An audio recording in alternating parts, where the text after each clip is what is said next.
Klaviyo, there's a new way to grow your business on your own terms. All your data in one customer platform. Personalized email and SMS experiences in minutes, and all the tools you need to get smarter over time.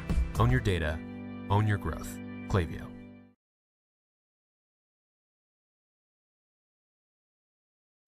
Well, hello, everybody. I hope you've been enjoying the event thus far. I've seen some really interesting comments and questions coming in on individual sessions and been getting some good feedback from you all on social media as well.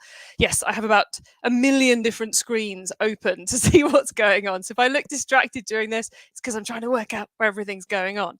This is our end of day one live Q&A session. We are going to be joined very shortly by some of our presenters from today, ready and primed to answer your questions. So please do get those coming in via whatever question mechanism is somewhere near you as you view this video. I will be putting those questions to them. I also may be asking a couple of questions of my own, but I would love it if we could focus on your questions. So please do get those in sooner rather than later.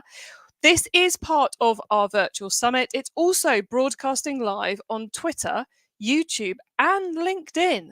So if you're on one of those and you've no idea what this whole summit thing is, you can still join and get all of today's sessions, which will be available as replays very, very soon, as in within an hour or so, if they're not already there right now, and get everything we cover tomorrow as well by heading to ecmp.info/summit 2022. So if you're watching us on one of those extra platforms that we're currently broadcasting on right now, then why not come and join the rest of the summit? It's totally free, and you'd be more than welcome to come and join us. Because today we've had a whole day, let me make that a little bit bigger, a whole day on customer acquisition in the e-commerce arena. We've talked about customer service, zero-party data, we've talked about the tech stack, we've talked about Facebook ads, and we've talked about partnerships. And this is our customer live Q&A panel happening right now.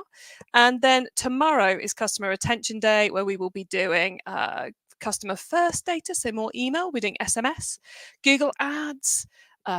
Oh, this one's a good one. It's a case study of which, well, just quite frankly, watch it, then you'll know what it's all about. And then we got me talking about how to drive repeat purchases out without destroying your profits. And then we'll be back to do another Q&A panel tomorrow. Do I sound slightly manic? Yes, I am slightly manic. It's been a crazy, crazy day thus far. And we're going to finish it off in the best way possible with this Q&A session. About to remove myself from the stream there. That would have been bad. Right, what have I forgotten to tell you? I've given you the link to sign up. I've told you what this is about. So this particular session, we're going to be live for around about 45 minutes if the questions keep coming in. We are going to be joined in a moment by our experts. We're ready to answer your questions. And we're going to talk a little bit about big picture customer acquisition challenges this year. So please do get those questions coming in, and I will do my best to get them answered by our amazing panelists, which means it's probably time for them to come and join me, if only to make me slightly less manic. Hello, gentlemen. I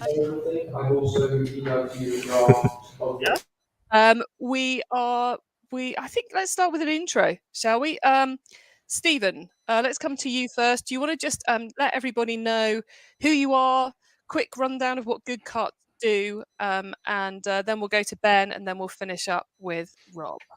Great. I'll be speedy. So I'm Steve Clift. I'm based over here in Minneapolis, Minnesota in the US. And Good Carts is a cross-promotional tool for impact-oriented e-commerce brands, from sustainable products to Black-owned to made in Minnesota. We have various circles of brands that have come together to promote each other post-purchase. So that's our tool. Excellent. Ben, you're next. Hello, everyone. I'm Ben Parr, president and co-founder of Octane AI. I hope you saw my presentation on zero-party data. We power the zero-party data marketing for Shopify and e-commerce brands. And what that means is if you take a quiz on the e-commerce website, very good chance that we power it. We do it for Shopify, Jones Road Beauty, a whole ton of others. Super excited to be here and just answer your questions. And Rob, she says, leaving herself muted. It's been one of those days. Rob, how about you? What do you get up to at Time Agency? Yeah, my name's Rob Harrison-Plasto. I'm from the Time Agency. We build highly converting websites for purpose-driven brands, and we also run conversion rate optimization programs and digital marketing.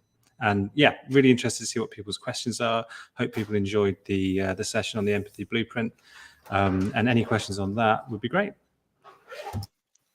Cool. Well, look, guys, get your questions in via whatever is somewhere near you on screen right now, and we will do our best to answer them live.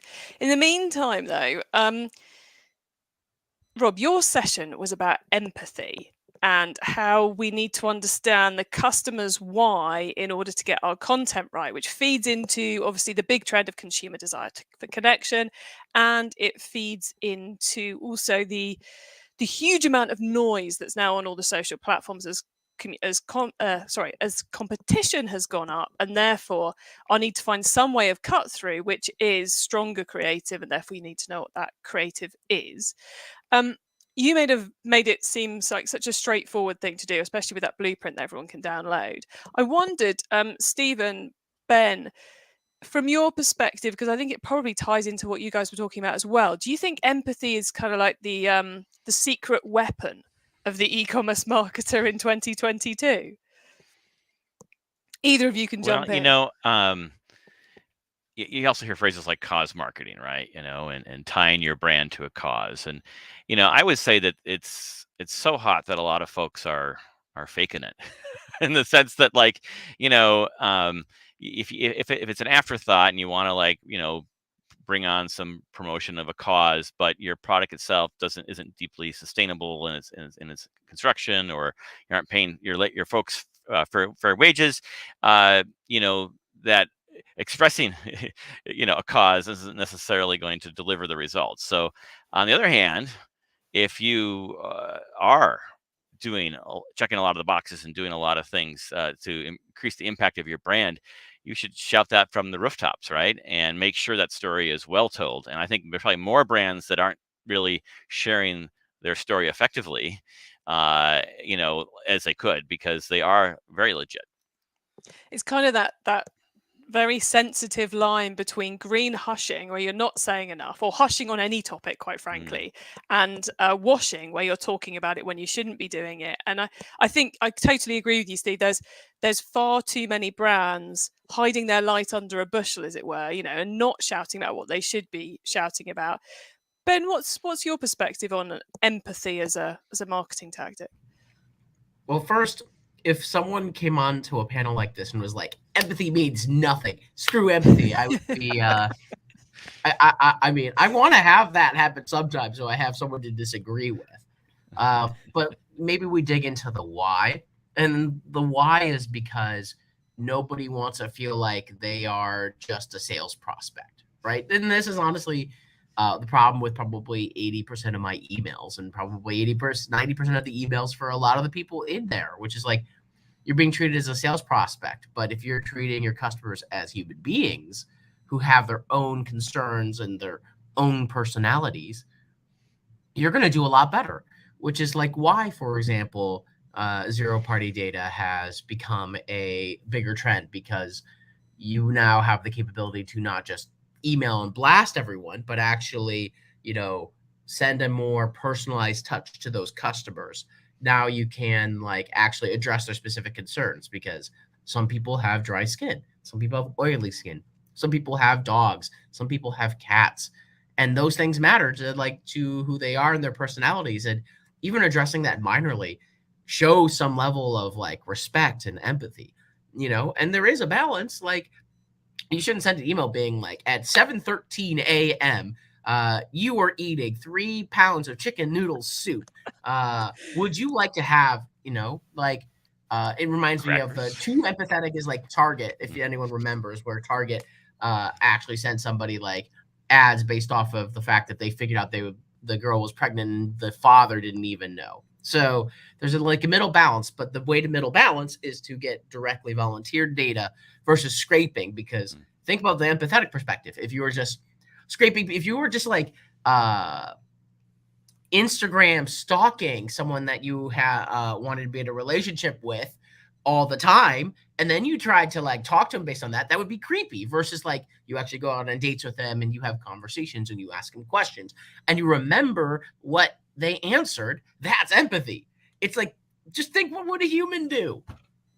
Yeah, and I love the fact you bring those quite simple points of empathy of your skin type or whether you like cats or dogs, because I think often when we hear about empathy and movement marketing and cause-based marketing, we think of those massive topics that are a little bit scary if we get it wrong.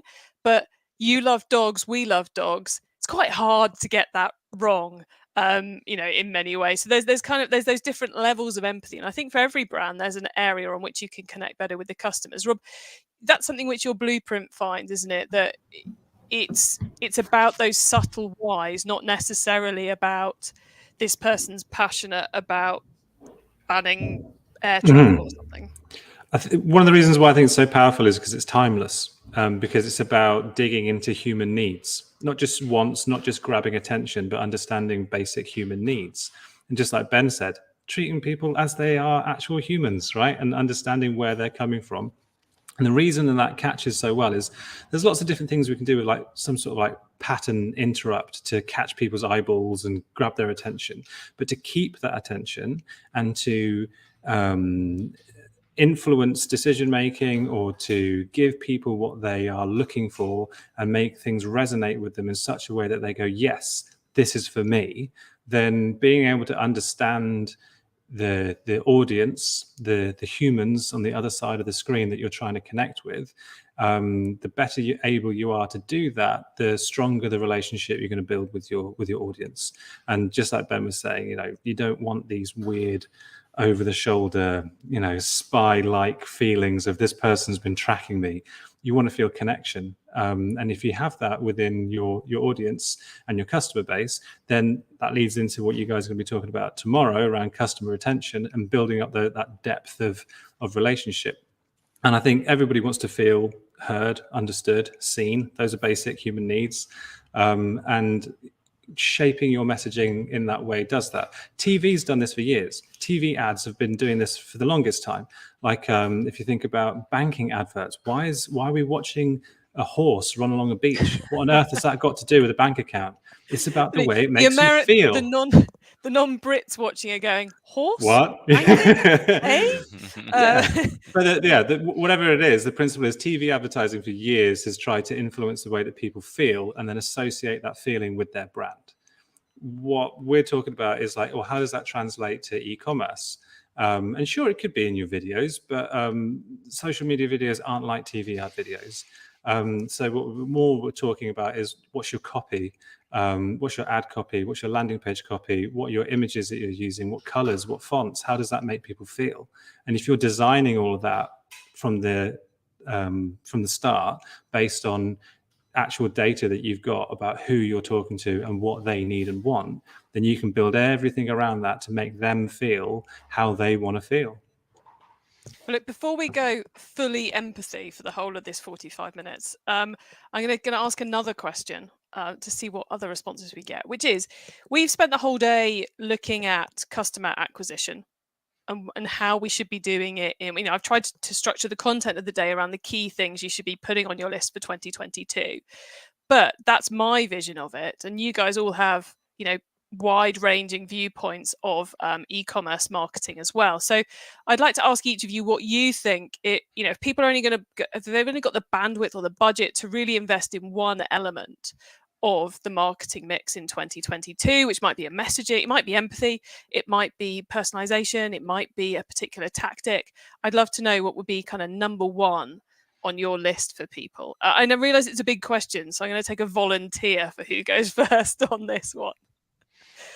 Ben is volunteering. Mine is probably easy to guess, but there's a reason why. And so the broad category is alternative to Facebook ads, and that's probably the number one thing you have to invest in, because if you can't acquire new customers and retain and improve the relationship with existing ones, then you're dead in the water anyway. And the major trend that has come up, I think I talked about it, is investing in a funnel that sends traffic, primarily TikTok ad traffic, but you could experiment with other types, sending it to a quiz so that you can collect this data and leveraging that data for deep email and Facebook and SMS personalization and increasing in conversions and sales. It's something that Jones Road Beauty in particular has been pioneering with us and with TikTok.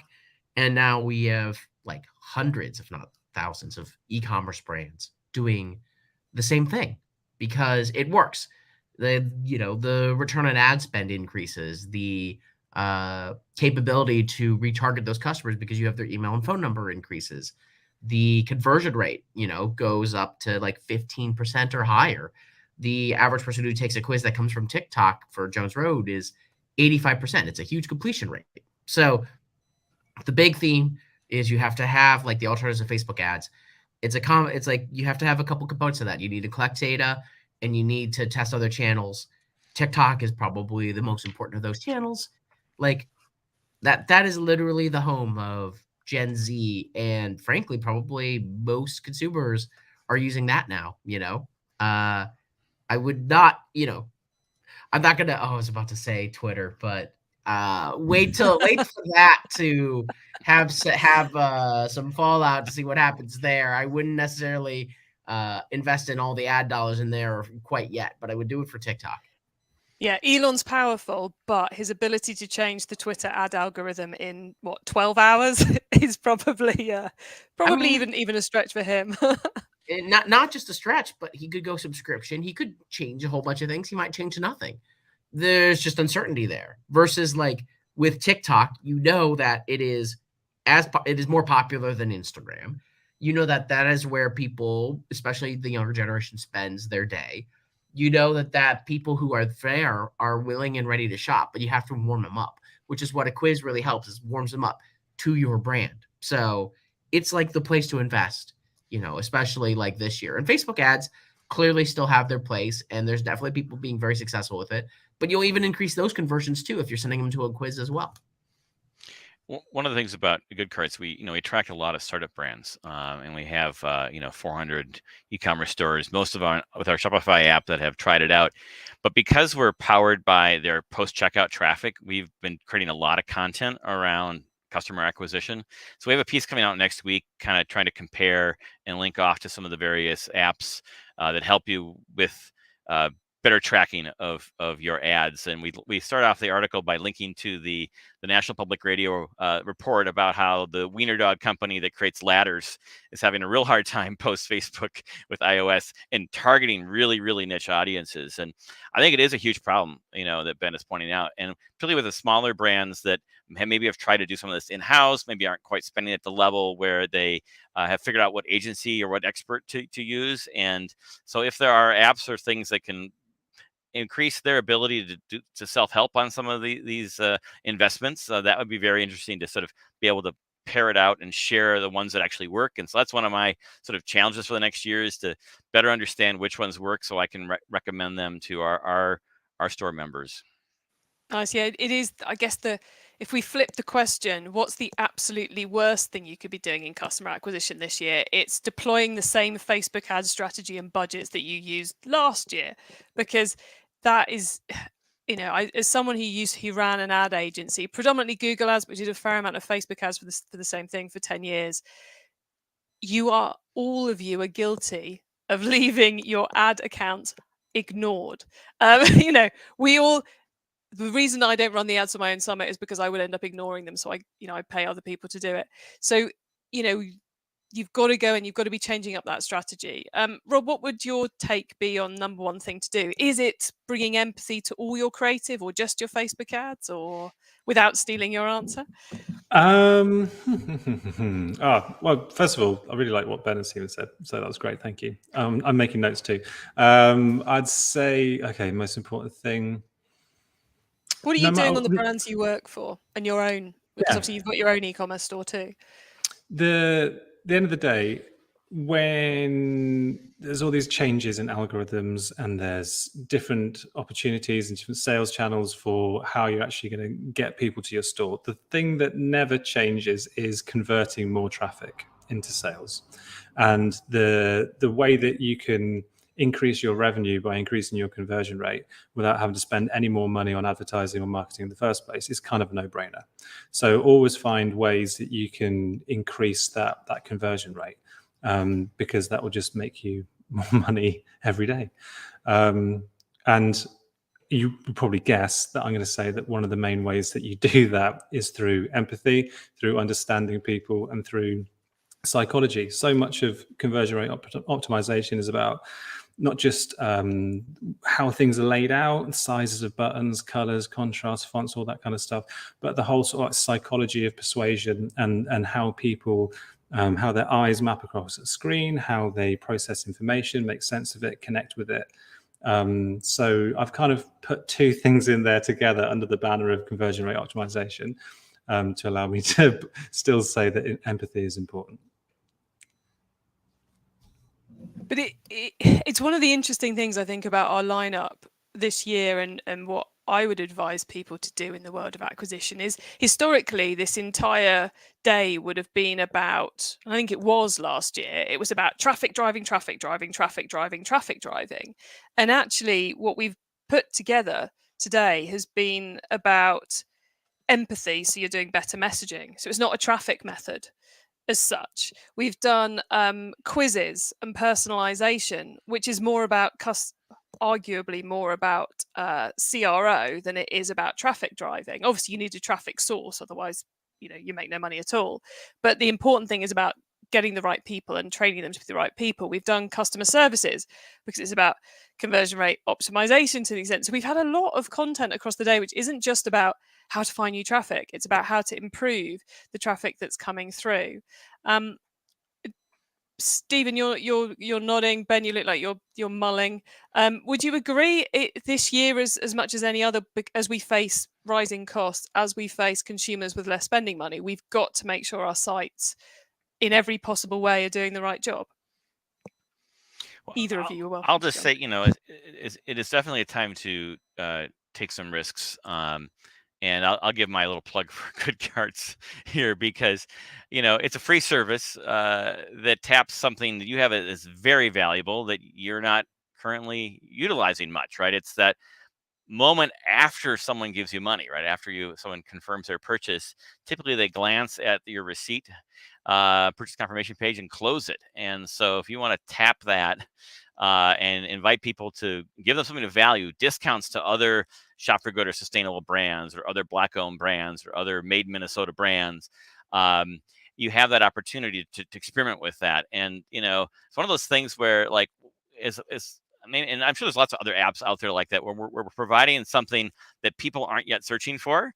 It's sort of a challenge, right? And so we really just kind of would encourage folks to give things like Good Carts a try, and then to also start spreading the words with your peers about new apps and things that work, and try to join like the online communities of various e-commerce founders and marketers in order to share what works. Like Startup CPG, what an amazing Slack channel for the folks that are doing startup CPG brands, and to find places like that, and then to promote what's working in those kinds of circles, because that technical knowledge from a peer is honestly more valuable than another cold email that you receive from another app telling you that they have the fix for you.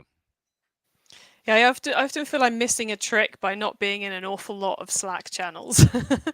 They seem to be, a lot of them are dead. So like how you find the ones that have life is it's important to shop around. Yeah.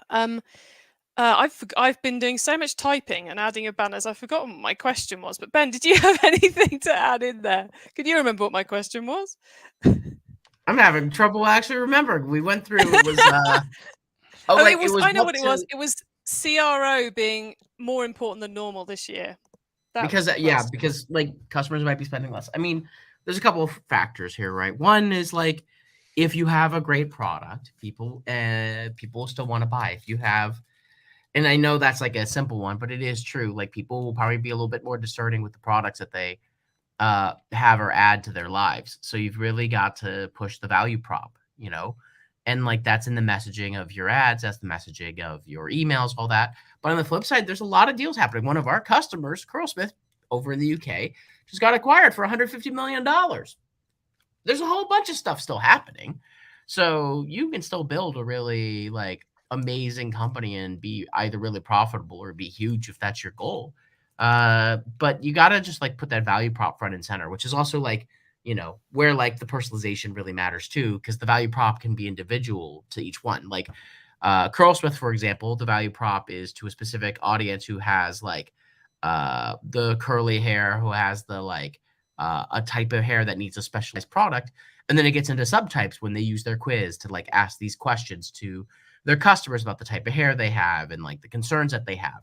And so they can have the very direct answer to the value prop and figure out what exact value prop each individual customer is looking for in the emails and text messages they send out and back. That has a big impact. Yeah, you can never know enough about the customer's value proposition, and especially if you can do kind of like the qualitative surveys, but when you're doing it quantitative, as you do with the quiz, you also discover what's important and that this many people care about this aspect and this many care about this aspect. That just makes everything you do so much more effective. And something from my session tomorrow, which I think is quite relevant to what you were saying there, Ben, as I'm just going to bring it up on screen here. This is from some Klaviyo research from earlier this year, which was a research piece about sustainability and consumer buying habits. But I think this is the layout of this is just such a key thing to keep you on point as we go through this year, which is what factors are most important to a consumer when making an online purchase: product quality, product price, free shipping, delivery time, reviews, returns policy. It's your proposition. If you haven't got that right, you're not going to get the longevity. You're not going to recruit customers that will come back and buy again. So I just thought that graph just really backed up some of what Ben was saying there. So let's just get rid of that again. One of the other topics that we talked about in your session, Steve, just a mere minutes ago, actually about half an hour ago, was partnerships, which I believe is going to be a big part of e-commerce success this year. If we go to fast track to January 2023 and we're looking back at who's been the most successful, I think definitely personalization, quizzes, empathy, those are going to be big parts of the ones who are successful. I also believe that partnerships is going to be really key because it's such done well. You transfer the trust from one business to the other business, so you get to piggyback on the trust someone else has built with a consumer, and it also should be very, very good cost per acquisition. Stephen, I'm guessing you agree that partnerships is a definitely something to put on the to-do list this year? Well, absolutely. One great example, we do a lot of meetups with our app members, so they're joining their community, and they bring up things like that all the time, and they say things like how they'd love to have us help them broker joint giveaways, and finding 5 other brands that they could do a joint giveaway with, and I know there's some various tools out there that can help with that. But that's that relationship building, right? And then we have also, we see from having these kind of meetups with our app users, them going off and having conversations and getting to know each other, following each other on Instagram and on TikTok. And so we kind of try to promote that idea that, we're connected. But what people do like about services like ours, and I think others, is that we're doing some of the vetting for them, if you will, and are kind of creating, that menu of potential partners. And I think even for us as an app, we need to think more and more about like, okay, now that we've gotten some trust and we've, gotten those folks through the door, what else can we do to help folks? Our motto is grow together, win together. And it can't just all be automated. I mean, there's a human element to this, and creating those spaces and ways for our members to find great ways to work together is something I definitely think we need to do more of too. Any perspectives, Ben or Rob, on the importance or non-importance of partnerships, be it with customers, other retailers, influencers, press, anyone where you're kind of swapping and working together this year? I think this is getting more and more granular, actually, in terms of partnerships. So even to the extent that I'm seeing brands now co-creating new products together. There's recent stuff with Vivo Barefoot and Finisterre, for example, lots of crossovers in fashion and so on. I think that's going to spread out a bit more. We're working with other brands that sell to a similar audience, mainly through social media, like helping each other out and collaborating, doing Facebook Lives and so on, as well as social media. And it's great. Sharing audiences is fantastic. I've been really interested to hear about Good Carts as well. And I think we're going to start seeing more and more of this cross-pollination as well as this partnership aspect as well, because there's something great in collaboration. It's really powerful, and it opens up new audiences, it opens up new ideas and new products as well. So it's all for the good. Partnerships is a very large subject, let's say. We could probably go on that for 3 times the amount of this time. The only, I can't address it all because obviously it's important. I will only mention maybe the influencer side, which I've thought about more recently, which is influencers is another way to get a better return than, say, traditional Facebook ads. If you can run a great program, that's how Doe Lashes, for example, got started, by doing influencer marketing, or and you can do it right or wrong. Like Revolve, for example, 70% of the revenue is based off influencer marketing. But you have to treat your influencers well, and you have to focus away from giant influencers and celebrities who may have only limited impact, and an increase on micro influencers who have maybe more niche audiences and thus will charge less, but have very engaged audiences. The engagement matters a lot more. And there's a ton of stuff and and a ton of new tools for working on with influencers. But influencers, especially TikTok influencers, really do control, have the mind share of a lot of people. Coachella, which is the big concert in California that just happened, there was a phenomenon. I was talking to a friend about it, where the Instagram influencers were mostly ignored, shockingly, but it was the TikTok influencers, the ones that the crowds gushed up and ran towards. And that shows kind of a trend towards the TikTok influencer who's very niche, more quirky, stronger on video, more authentic. And so you can reverse engineer some of that. You can, use that to your advantage for a lot cheaper than your traditional Facebook ads, just because, as we all know, Facebook ads are not going to work the same and have not worked the same since iOS 14.5. Something I want to add, I give a shout out to, it's called goodmarket.global is their domain name, goodmarket.global. And their network is actually a nonprofit. They come out of a lot of the fair trade circles, and they're involved with another sub-project called Catalyst 2030. And it's all these folks that are trying to, foundations around the world, trying to promote SDGs, Sustainable Development Goals. And one of the goals is obviously empowering women and artisans and spreading economic development as part of that. And so they're very interestingly looking at, partnerships at a level where you have artisans in, say, an island Pacific nation, right? And how do they get their product to the United States and have it delivery within a week rather than 6 weeks on a boat or whatever. And so they're actually working at partnerships, trying to figure out what types of fair trade big brands here have space in their warehouses, and trying to do some warehouse swapping and networking. And so, there's some really kind of exciting things that they're working on that could really democratize e-commerce, particularly when you think about poverty alleviation and, getting access, to larger markets like Europe and United States for some of these artisan products direct from the artisan rather than just through, where they only get a small percentage when they, obviously are three levels down from the customer. So pretty exciting. Excellent. I love the exciting, totally verging off topic here, but I do love a lot of the exciting stuff that's going on when the marketplaces, collaboration and sustainability worlds are kind of clashing at the moment. But that is definitely a topic for another live session. Right. If there aren't any more questions coming from the audience, I don't think we have any more coming in. We'll give it 5, 4, 3, 2, 1. Okay, in that case, I'm going to start wrapping up this session. Thank you for the numbers there, Ben. Would each of you like to just say goodbye to the audience and remind them where they can find more information about you? We'll start with Rob, then we'll go to Ben, then we'll go to Stephen. So, Rob.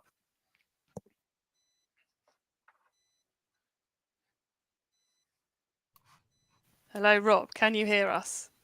Can we hear you? No, we can't hear. We've lost Rob's You audio. have sheets of paper now. Where's your Whilst we paper? try and sort that out, we'll come to sign Ben. language. Sign language. We'll come to. Seems he can understand us, but we don't hear him. We can lip sync. You just talk, and we'll try to pretend. Say what you're saying. So we'll come to Ben to say goodbye first, then, and then we'll come back to Rob later and see if he's got vocals again. OctaneAI.com/community. Well, first of all, thank you all for hanging out with us, and feel free to tweet me questions at Ben Parr or at Octane AI, OCTANEAI, OctaneAI.com. You can go and see the case studies and request demos, and we have a community show. We're skipping it this week, but we're gonna be doing it again next week with super awesome operators. We had the founders of Obvi last week. We had Curlsmith on.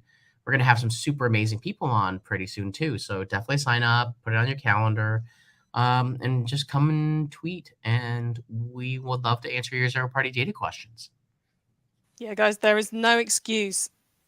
The excuse of I didn't know what to do is not valid when it comes to starting your zero-party data journey, because Octane are putting so much out there to help you. It is unbelievable. So many case studies and so forth. So thank you, Ben. Steve, we'll come to you next.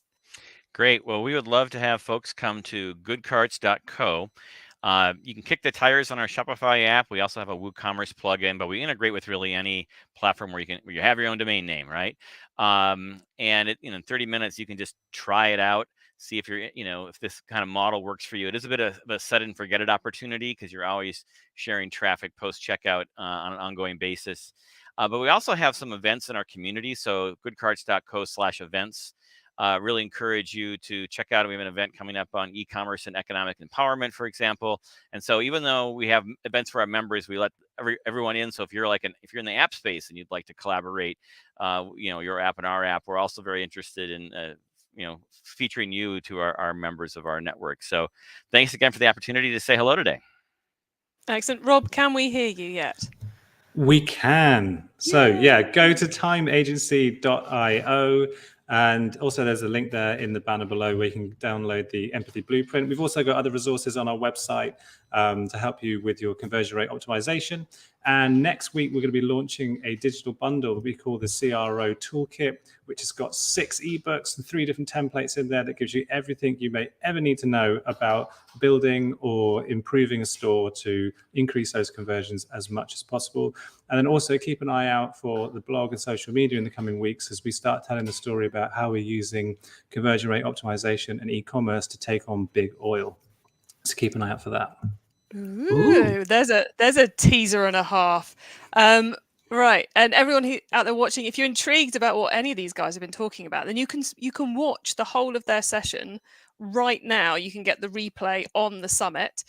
Ben's in his box, so I think it's time we say goodbye to our 3 and say thank you very, very much. And I'm going to just wrap up this session. So thank you, gents. Thank you. Okay, so like I said, the replays of today's virtual summit sessions are available right now. So you can hear Neil talking about the customer service elements, Ben's whole session where he dives deep into that case study with Jones Road Beauty. Derek, he wasn't able to join us for the Q&A, but Derek is taking us through the right tech stack. We are talking empathy. If that empathy blueprint's got you intrigued, then go and watch the replay of Rob's session where we get deep into that. And that brilliant method of using good carts to drive new sales by partnering with other retailers. That session with Steve is live right now for you to watch that replay too. And whether you have joined us and you're already part of the summit and you're watching this as part of the summit, or whether you've stumbled across our live broadcast, you can still get all of today and all of tomorrow that isn't even live yet for free at ecmp.info/summit 2022, which includes Gemma from Klaviyo taking us through customer first data to massively improve those customer retention conversions. We're going to be talking about SMS, which is probably the one marketing method, if you're not yet doing it, you really must test this year. We're talking Google Ads for retention. Who knew that was possible? Well, it is. And Becky's got stats and everything, full-on case study stats in her session. We're going to be talking about the fascinating case study of how Oliver took the White company from a tiny amount of money to many, many millions of money over the course of 6 years. If you don't know how to get on and how to get started with your customer retention, or how to allocate budgets and time and all that kind of stuff, that is a must not miss session. My screen's about to turn off, so let's stop that. And then I'm doing a session. I forgot that. I'm doing a session on all the kind of messages and promos and offers you should be putting together to maximize your margins and your profits this year, despite all that's going on. And we will be wrapping up again tomorrow with another live Q&A panel with a new lineup of guests. So thank you so much for coming along and watching us live. If you're watching on the replay, that's awesome too. And you can get hold of everything at ecmp.info/summit 2022. Thank you very much for being here, and I'll see you all again tomorrow.